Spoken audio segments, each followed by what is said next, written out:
নমস্কার, রম্য গল্পমালার পক্ষ থেকে সকল শ্রোতা বন্ধুদের জানাই স্বাগত।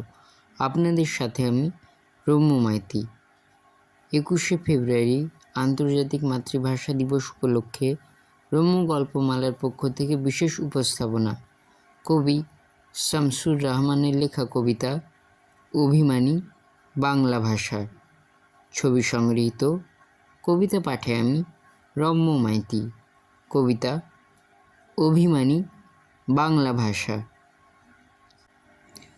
মানুষের অবয়ব থেকে, নিসর্গের চোখ থেকে, এমনকি শাক সবজি আসবাব ইত্যাদি থেকেও স্মৃতি ঝরে অবিরল। রাজপথ এবং পলাশ যখন চমকে উঠেছিল পদধ্বনি, বন্দুকের শব্দে ঘন ঘন, স্মৃতি নিজস্ব বুননে অন্তরালে করেছে রচনা কিছু গল্পগাথা, সত্যের চেয়েও বেশি তীব্র।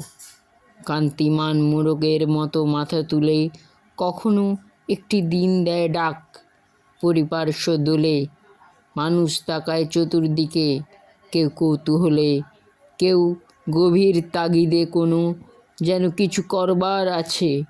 সত্তার চাঞ্চল্য আসে করতলে, স্বপ্নের নেভিতে স্বপ্ন জাগে, প্রত্যেকটি পথ কেমন উৎসব হয়। মনে পড়ে দিকচিহ্ন, গেরস্থালি, নক্ষত্র দুলিয়ে অভিমানী বাংলা ভাষা সে কবে বিদ্রোহ করেছিল। কেমন লাগলো আজকের উপস্থাপনা? কমেন্ট বক্সে লিখে জানাবেন। কবিতাটি ভালো লাগলে লাইক এবং শেয়ার করতে ভুলবেন না। পরবর্তীকালে নিত্য নতুন নানা স্বাদের গল্প এবং কবিতা শুনতে এখনই চ্যানেলটি সাবস্ক্রাইব করে আমার পাশে থাকুন। ধন্যবাদ।